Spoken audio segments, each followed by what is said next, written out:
It's hard to believe that college football week 12 is here. We've got Barking Dogs off another epic week. We've got those TV games talking about those top 25 matchups. We're going to get the Steam report from VR.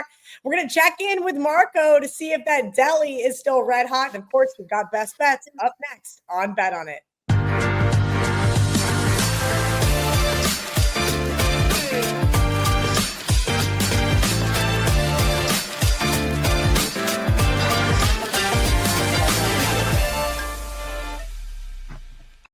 Kelly Stewart here with Gianni the Greek in the middle, Marco D'Angelo there in the third chair. We're going to go over these top 25 games, starting with number 9, Notre Dame, minus 12.5, taking on number 23, Pittsburgh, noon Eastern, total 55.5 here, VR. This one's an interesting one because you did a video on the WagerTalk social channels talking about power ratings.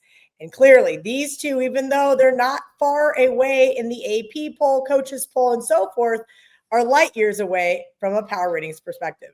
Well said, Kelly. And coming off a nice 3-0 last week in college football for Bet On It, right now I'm 26-7 on the show, 79%. I got more gold for you this week, but just going to make a disclaimer. Been selective with those premium cards on Saturday in college football. As you see, no reason to fire 5%, just a bunch of 4% and spreading out our risk. And that's got me at number 1 in profit. With that said, I'm coming off a losing week in college football. Tell you when I win, tell you when I lose. 12 weeks so far, we've won 10 of those. And I really feel strongly about this week's card. But some of these lines have moved. And here's what I'm talking about. I bet Notre Dame already. I sent it out to my subscribers at minus 10. And the only reason this wasn't a 5% play is because this is exactly what I thought was going to happen. Wise guys are going to see the exact same things that I'm seeing, and they are going to jump on the Notre Dame side. Why? Because these are two very different 7-2 teams. And that's why I love college sports, because of those rankings that allow us to take advantage of the narratives. You don't have that in pro sports. Same thing with college basketball. And yes, I am using those power ratings in college basketball. And for the first time, I have my guy making them in NBA as well. Not going to use them to bet, but just going to monitor this first year. But college basketball, same dude that did college football is doing college basketball as well. So we could go over those maybe in Wager Talk today. Now, getting back to Notre Dame and Pittsburgh, two 7-2 teams, but very different 7-2 teams. And here's what I mean. Notre Dame, top 5 power rating in my power ratings right now. Luckily, the rankings have caught up and at least have Notre Dame in their top 10. But here's what you're looking at with Notre Dame. They have a top 25 strength of schedule. So they played one of the toughest strength of schedules so far. And they've managed to have the 5th most efficient offense and, more importantly, the 3rd most efficient defense. So they're top 5 in the 2 most important categories. When I look at the Pittsburgh side, they've had the 69th toughest schedule, okay? And they've managed to be the 58th most efficient defense. Now going up against a top 5 offense, are you kidding me? Their offense looks pretty good. They cracked the top 20 in efficiency, Pittsburgh. But again, that's against the 69th toughest strength of schedule. They're now facing a top 3 defense that's a legitimate top 3 that's done it against the top 25 schedule. That's what they're running into with Notre Dame, and that's why this total's dropping. Pittsburgh will not score many points on Saturday, rest assured. Notre Dame in a one-sided blowout. I like Notre Dame. I like the under as well. 4% on Notre Dame at minus 10. We bought the half point down. I think this one's good up until about minus 13. Again, value gets extracted with every point that moves. I'm not going to bet the same at minus 12, 12.5 that I did at minus 10. But I still think Notre Dame gets it done on Saturday. And like I said, I think they keep the game under as well because only one side's going to do the scoring. Give me Dame minus the points. Very interesting. Marco, I know you had a point you wanted to interject with really quick before we got to your TV game. Yeah, hey, so back up what you're thinking with Notre Dame. In the press conference this week, everybody's making a big deal about game day being here in Pittsburgh. You know, that's a rarity and everything. And they asked Coach Narduzzi, how big is this game for the Pitt Panthers this season? And I didn't like his answer at all. And what he said was, this is a non-conference game. Our focus is ACC. We're looking at getting to the ACC championship game, and that's our, it's almost like he's already setting up an excuse for losing to Notre Dame. Dude, Notre Dame watched them beat Florida State as 10-point dogs. They're getting Notre Dame's full attention because Pittsburgh's coming in on 5 straight wins, 5 straight covers. That's the problem for Pittsburgh. If this was a bad Pittsburgh team, then Notre Dame may be in trouble. But they got their full attention. This is going to get ugly for Pittsburgh. He's already making excuses because he's seen the game film. He knows how it's going to turn out for his team. And we probably know he's good for at least one kicking is for losers moment. Marco, we're going to get to a SEC matchup here, 3:30 Eastern. Number 11, Oklahoma, is a 6.5-point underdog. Number 4, Alabama, 46.5 here is the total. We know I love the underdogs. Oklahoma on my long list. Do you agree with me here? Well, Kelly, Alabama got me the money last week. It was a little closer than I thought it was going to be, but they ended up getting the money in the end. And I'm going to come right back to them. And let's give LSU credit.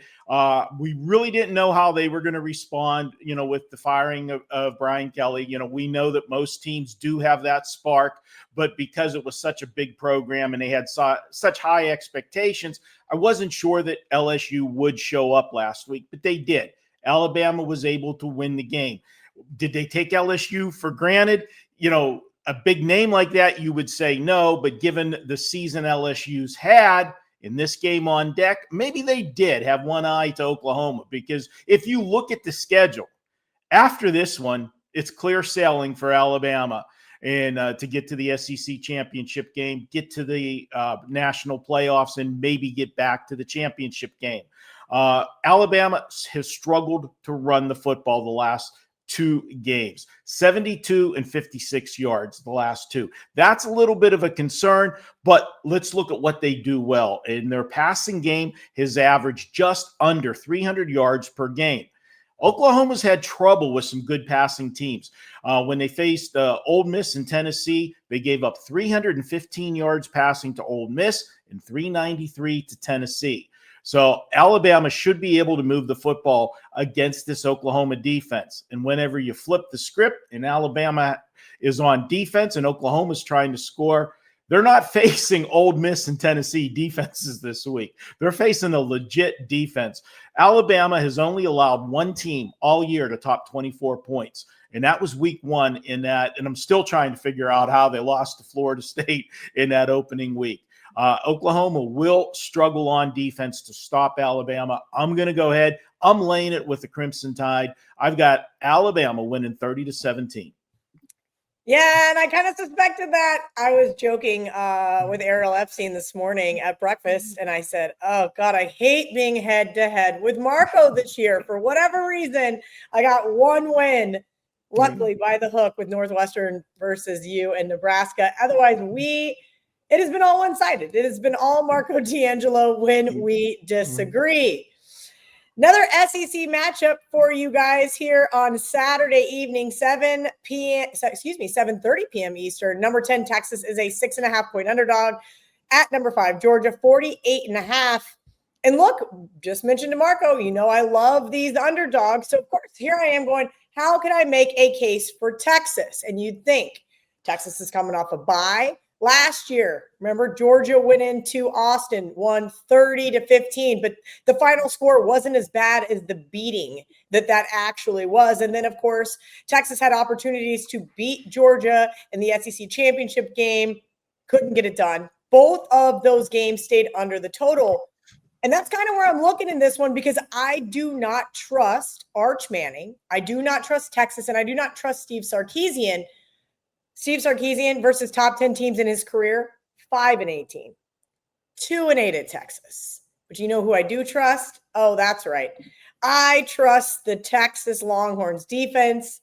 I think Georgia playing their level of ball against this team is going to go down to the wire. But I think this is going to be a close, low-scoring game. Let's call it Georgia 24, Texas 20. Texas may get the cover for you guys. I just do not trust Sark to be able to win this football game.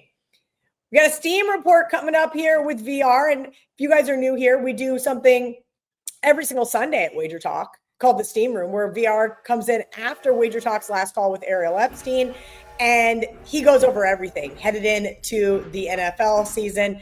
And now we don't do that on Saturday, but we give you guys a little preview of it here on Wednesdays on Bet On It. Indeed. And a little preview each day on Wager Talk today when I go in the morning and share that college basketball steam, NBA steam, currently top 3 in profit. Number 1 coming for you in college basketball. Power ratings getting stronger and stronger each and every day. Now, here's what I did with college football, just like the last 2 weeks, narrowed down those 10 moves that are the most legit this early on, where I haven't seen resistance only in one game. I'm going to share it because it's a high profile game. And we had follow through from any look ahead action. So let's dive right in. All of it is on Saturday. 321 Air Force plus the 8. 333 Marshall plus minus 5.5. Forgive me, all the way up to the key number of -7. So they laid the key 7 on Marshall. 339 Virginia plus 6.5. Plus 6. Seems they're getting out ahead of the public because the public's on Virginia as well.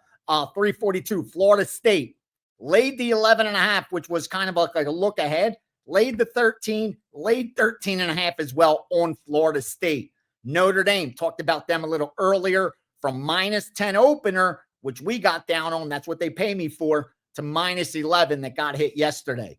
357 Oklahoma plus the touchdown.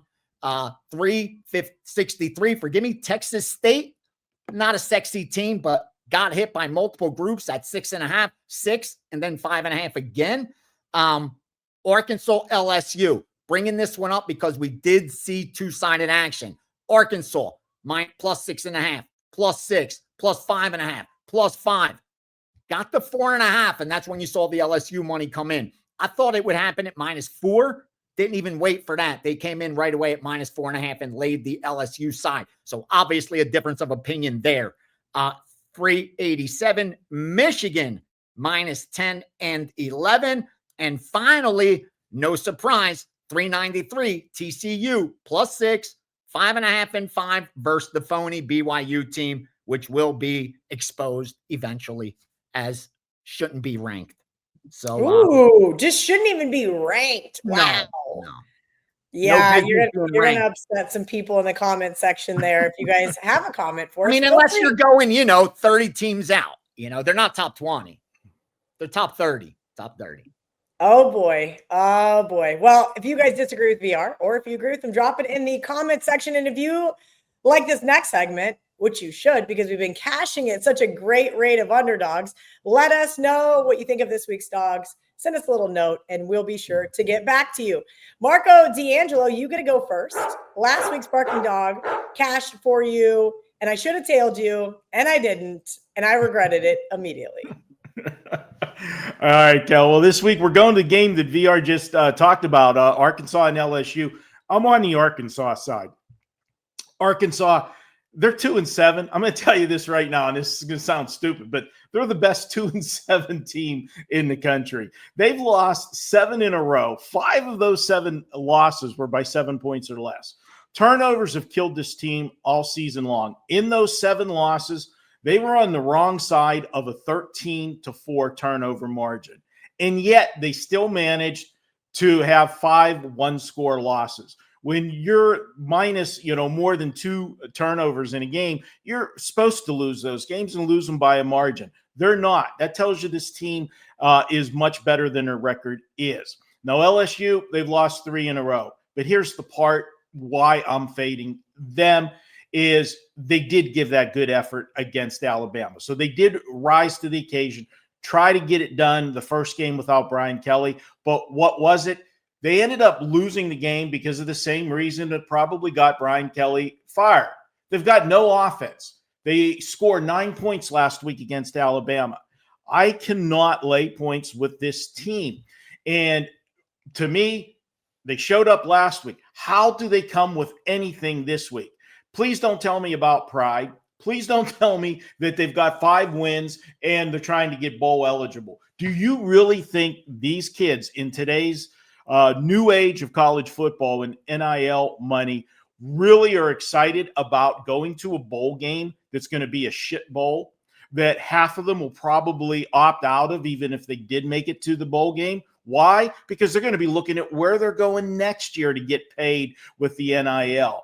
I don't see this team showing up here. This is a rivalry game. Remember when LSU and Arkansas back in the day was every Thanksgiving? It was that Friday or Saturday on the docket, and this was a big rivalry game. Well, LSU has better, bigger rivalries, but for Arkansas, this is still huge. I look for them to come to play in this one. They'll control the game with their running game. This is a team that's run for 175 yards or more in 7 of 9 games this year. And in 3 of the last 4, they've run the ball for 239 yards or more. If you can control the line of scrimmage, you're going to win the football game. I've got Arkansas winning this one.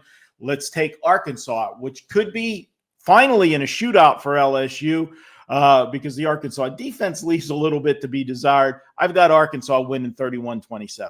May I interject, Kelly, really quickly? Arkansas, Marco, Arkansas, 2-7 Arkansas, based on my power ratings, would be a 1-point favorite on a neutral field against 7-2 Pittsburgh. Yes, yes. They have a top 10 strength of schedule. Their top 15 most efficient offense in all of college football, with a top 10 strength of schedule. And the schedule gets even harder the last few games for this team. They're legit at 2-7, as legit as a 2-7 can get. You're right. Marco, I also don't know how many LSU kids are going to be leaving, because I just got this text about 7 seconds ago. Do you want to take a guess who the front runner is currently on FanDuel to be the next head coach of the LSU Tigers? Who? Nick Saban right now is 2-1. 2-1. Wow. Bring them to Baton Rouge. Get them to Baton Rouge, bro. That would be absolutely bananas. Maybe that might keep those kids hanging around just a little bit longer. They are a dog that is on my long list, so I'm happy to see it on your Barking Dog list. You had Wake Forest last week. I said I liked Wake Forest, and they elected to go with Mizzou. But that's beside the point. Maybe I should be listening to you guys for my 3-team underdog parlay. But I do like Sparty this week. Can you tell everybody why you do as well?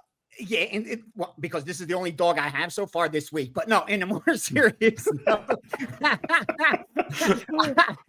it is. But I don't. I keep it real. I didn't place a great bet because I bet it at +7. I thought they would get steamed and the 7s would be gone. I could get 7.5 today. So obviously I didn't get the best of it. And that worries me. When my sharpest shop has 7.5, I would have rather seen 6.5 this morning. With that said, I'm locked in. My bet's placed. And here's why I like it. Number one, I've been high on Penn State, saying they are undervalued because of their record. But, they were a top 30, top 20, top 10 at one point power rated team when they weren't even in the rankings anywhere. And again, that was based on their record. And they haven't been able to get W's, but they've covered 2 of their last 3 games. And here's the problem for Penn State right now. They've just gone through a murderer's row in back-to-back weeks. They had to travel to Ohio State and face the best team in the country. Physical game, got beat up, lost by 24 points. Following week, play a legit Indiana at home. Top 3 in my power ratings. Right there to win that game as 2 touchdown dogs. Don't get the W. Lose that game. Heartbreaking. Now you got to travel to Michigan State, who's been outperforming the betting market, even though they're not winning games, because they're not losing by margin, which tells me this is a team that's continuously giving me effort week in and week out. They're just undermanned. That's the bottom line. But they're outperforming the betting market. And in most cases, you would think that the betting market would catch up. But this is the problem, is who they're playing. It's that Penn State side. And the reason Penn State's so beat up right now is because they've played the 13th toughest schedule in all of college football. They've managed to be top 15 offense and defense with that kind of schedule, but it's not producing W's. And when that starts to happen over and over and over again, it just gets harder to get yourself up and play games like this. I think Michigan State at home is able to keep this close, a lot closer than that line reflects. Another team that's, decent strength of schedule, top 30. Offense, defense, again, nothing a lot to brag about Michigan State. So I'm not going to sit here and talk about them like they're world beaters. But I just think this is a bad spot for Penn State. It's more of a fade on Penn State than a bet on Michigan State. Like I said, I'm locked in at +7. Don't like 7.5s out there, but if you agree with me, you're going to get a better number. If not, we'll see what happens Saturday. But Michigan State's my dog of the week. Yeah, VR. And look, I think a lot of times some of these underdogs that we have, and the reason why we think they're barking isn't necessarily a play on the team. It's a play against another, right? Yeah. That's kind of my whole theory I here. like when it's the perfect storm, when it's both. Like, that's when you feel really strong, when you like the side and you want to fade that other team. Like, those are the perfect storms. But yeah, sometimes it's a play on or against. And I agree. This is definitely a play. Because again, there's not a lot to like with Michigan State. Let's be real. Other than they're keeping it close and they're showing effort over the last couple of weeks. And this is a home game, and they have a strong home field advantage based on their record. They haven't won a single road game. Anything they've done at home, where Penn State has played horrible on the road. So I like the splits. There's that to lean on Michigan State, but otherwise there's not. And I'm not going to waste the viewers' time sitting here talking up Michigan State like they're great. No, it's a fade of Penn State. What'd you say last week? That Wake Forest was shit. And guess what? They got it done for you. Yeah, they did. Yeah, they did. You're stepping in it again this week with another shitty team. Let's see if they can't get it done for you here. Top 70 in my power ratings, though. Oh, boy, the comment section is going to have a lot of fun today. VR mentioned a perfect storm here. I'm hoping I have a perfect storm with the Arizona Wildcats catching 6.5.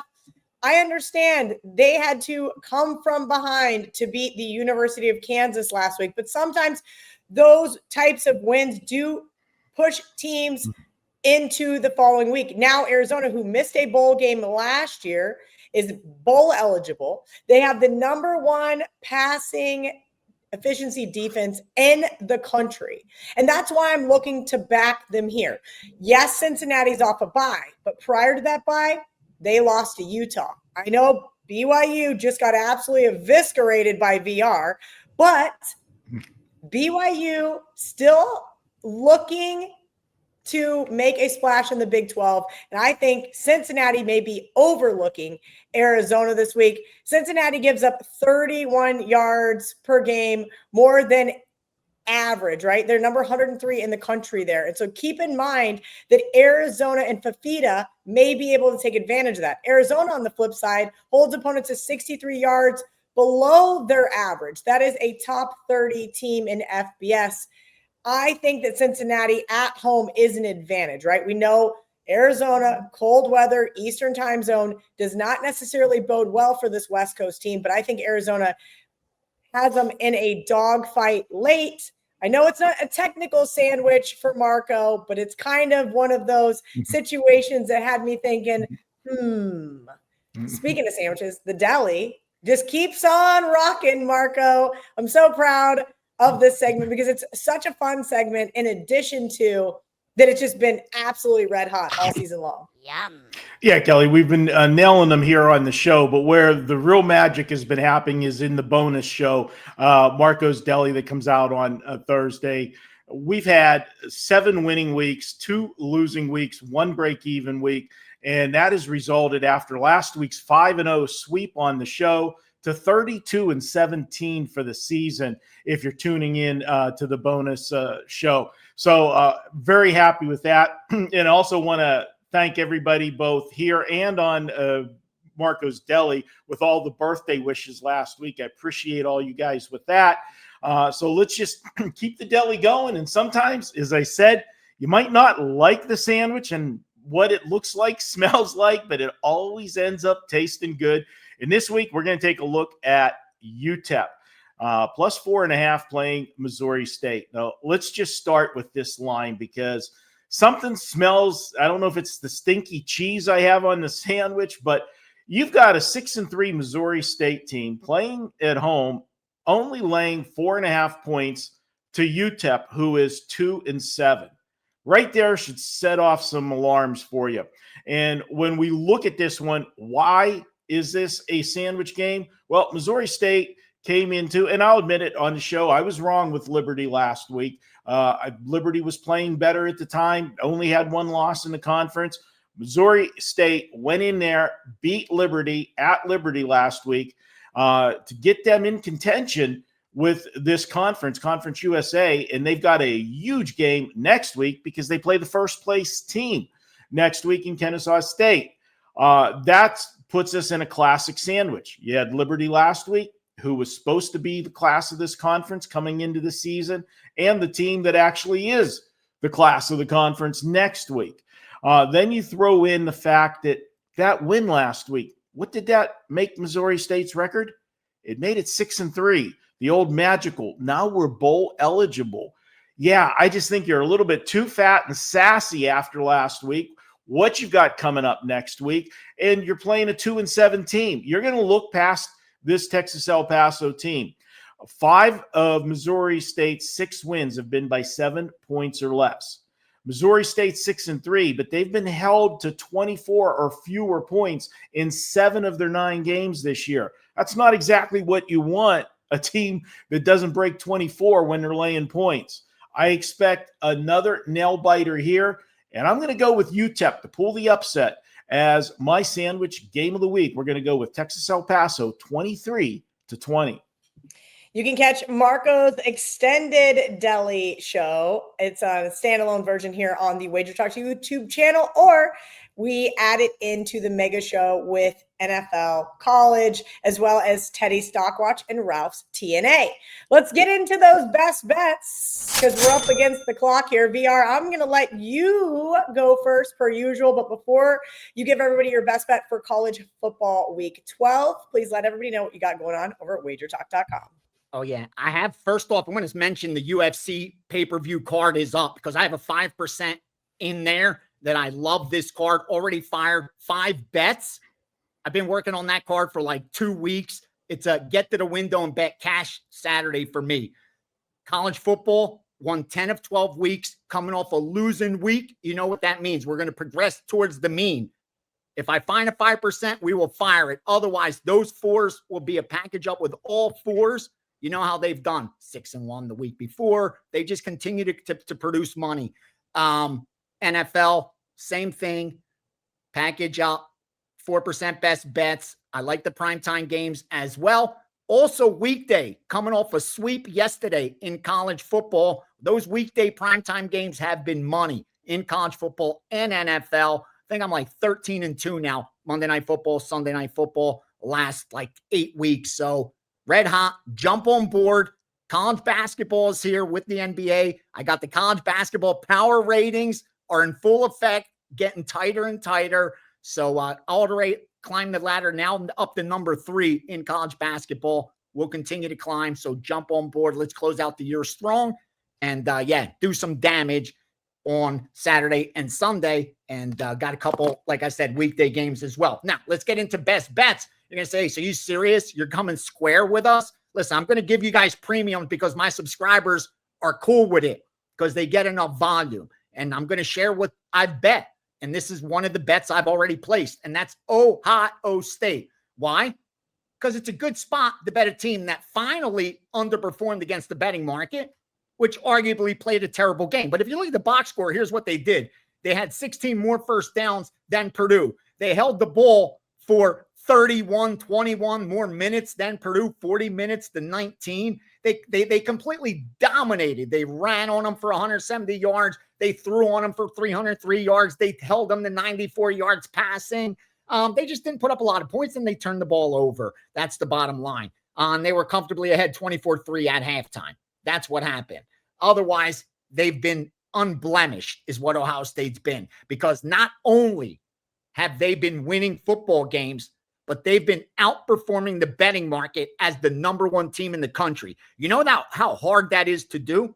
Go back and look at those years that Alabama was so dominant. And you're going to see a team that was 12-0, 6-6 ATS, 5-7 ATS, maybe 1 year, 7-5 ATS. But they did a really good job of making sure you're not going to make money betting these number one teams because they know that's who's going to get the money every single week. And yet they went out there and they covered every single game until last week. That just tells you how good this Ohio State team is. I've had them number one in my power ratings. I said there's no team better than them. They're at least more than a field goal better than the next best team. And the problem that UCLA is going to have is they're now facing a defense that's about 5x better than what they faced in Indiana. And against Indiana, they only were able to manage 7 points. Ohio State has absolutely no one on deck but Rutgers. This is going to be a celebration at home where they run up the score on a UCLA team because it's UCLA and they can. And that's exactly what's going to happen. When I look at UCLA, they barely cracked my top 70 power rating wise. They've had a tough schedule, top 20 strength of schedule, but that put them at the 75th most efficient offense, 50 plus most efficient defense, and you're going up against top 3 in both. Yeah, Ohio State rolls on Saturday. 30's not enough. 32's not enough. 33's not enough. Like the bottom line is once you get up over those minus 20s, the variance is so high. The 1 point line movement, 1.5, 2 point line movement doesn't scare me at all. Lay the points with Penn State. They blow out UCLA by 40 plus. All right. One more thing. I just got to say it on this show. What is Georgia Tech? Please tell me what is Georgia Tech doing still in the rankings at number 16? Right now, I'll tell you, Marco's 2-7 Arkansas, Florida at 3-6, and Florida State at 4-5 would all be favored over Georgia Tech on a neutral field, or should be. Again, the books are going to do what they do to balance risk. But what I'm telling you is if Georgia Tech was favored over any of those teams, that dog would get double-fisted money at the window from every sharp. That rest assured, because they're as phony as you get. Had to throw, sorry, just share a little Georgia Tech information. Oh, incredible. Marco D'Angelo, we had an awesome birthday special for you last week. What do you got going on this week? And who's your best bet? Because I had to change my best bet because we were head-to-head. Well, again, the birthday bash last week worked out well. It was very popular. We had a ton of people on board, and we delivered with another winning week, highlighted by that big 5% on Nebraska. Small dog got the money against UCLA, winning that game outright, and we're coming back with a big deal. Now, this deal, the first offer is available to anybody at WagerTalk. You can pick up, you know how popular the Weekend Warrior's been, where you can pick up Saturday and Sunday college and pro football for $49, and then you get Monday any football action as a free bonus. We're offering 10 days for $99. Get on board, get everything for 10 days for $99. That's a great offer. But if you were on for my birthday bash, you got a taste of everything. You got my college, my NFL, you got the NBA, you got hockey, you got college basketball. Now, I'm very spot plays in the other sports early in the season, but it's paid dividends. We're winning in the NBA. We're off to a 3-0 start in college basketball, been very selective, and we're on a 21-9 run the last 13 days, which has netted us a profit of over $3,000 for the clients. If you want to go through the Super Bowl, there's 13 weeks. You can get everything, every play I have, every sport, and it throws in any of those extras. Remember the Breeders' Cup, that Forever Young horse made a nice score that day as well. You get everything for 13 weeks through the Super Bowl, $749. Guys, that comes out to just $60 per week. We charge $99 per week regular rate. So jump on board any of those options. And we do have another 5% play coming this weekend. Those 5% plays, 36-16 now since February of 2024. For this week's best bet, Kelly, and I'm sure I threw you a curveball because one of the things I always say is give me the better defense, getting points. I'm going to sign up there. And there's no question. We're looking at the USC-Iowa game, and when you're going to talk about the better defense, it is Iowa. So a lot of people are going to say, Marco, you're going against yourself. Well, we have a lot of, as I like to refer to, Marco-isms, and there's one here that I got to bring up. Last week, Iowa got their backers paid. All right. They lost to Oregon 18-16, but cashed a ticket as they closed plus 4.5. And that's usually the way you're going to cash an Iowa ticket. It's going to be butt ugly, low-scoring game, and they're either going to win that low-scoring game or lose that low-scoring game. But if they're getting points, they get you the money. That makes Iowa this week the poster child for lose the same game twice. You had Oregon come to your building, and you took them to the limit.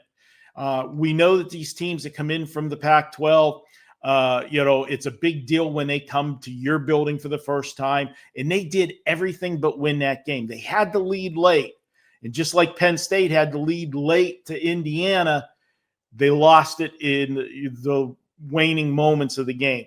How do you pick yourself back up from that? I don't see them doing it. Then you got to fly to the West Coast and play Southern Cal. We know what Southern Cal is about. It's all offense, no defense. It's, Lincoln Riley. It's, Oklahoma 2.0 is what it is. But I'm playing the situation. I don't see Iowa being as physical, being as ready as they were last week. And if they come out slow and they fall behind by 2 quick scores in this game, which USC can do that with that offense at any time, it's going to be tough for this Iowa team with that offense to grind their way back. I see USC getting out early and just keeping the pedal to the metal. I'm going to go ahead and take USC. Lay the points with this one. We're getting a soft number, I feel, with USC because of Iowa's near miss. We're going to go ahead and take USC minus the 6.5. All right. Well, I think Marco talked me out of taking the points with the Hawkeyes. So I pivoted last week. We had a nice over touchdown underdog win for us outright in UConn. And I didn't put Northwestern in as my barking dog for a reason. I'm not sure they can win this game. And I started looking and I said, wow, the home team's covered 5 straight in the series. And, well, technically the game is in Chicago. It's at Wrigley Field. So kind of thought, all right, even though it says too many points, I'm not sure I'm going to get to the window with the Wildcats on the money line, especially because Michigan has won 8 straight meetings in this Big Ten matchup. But Wolverines are also coming off a bye week. So I thought, hey, you know what? They're going to be well rested here. They've got Maryland on deck. This really isn't a spot that they're going to be overlooking the Wildcats. But it's still the Northwestern Wildcats. We all saw them on Friday night. Well, it was kind of a controversy, if you will. That 38-17 road loss at USC. Maybe had an opportunity to cover that game, was a little off. But I think we have been expecting for a while now for Bryce Underwood to have that breakout game. And I think we're going to be waiting another week. This Wildcats defense is very good at limiting explosive plays on offense. I think this is going to be a low-scoring affair, which bodes well for a double-digit underdog against a team that is just 3-6 against the spread on the season. You're paying a premium here for the jersey that says Michigan. I like Northwestern plus 12.5. Appreciate you guys hanging out with us this week here on the college football edition of Bet On It. Smash that like button. Smash that like button. And because we try to share as much information as possible, the reason you got Ohio State is the best bet is because of Marco's best bet. There's a hint for you. I couldn't use it. VR also likes the Trojans.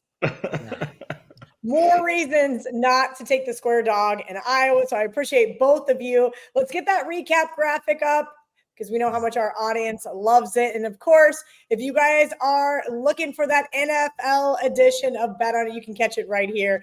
And if you're looking for the mega show with all the goodies, we got you guys covered. Good luck. Until next week, let's bet on it.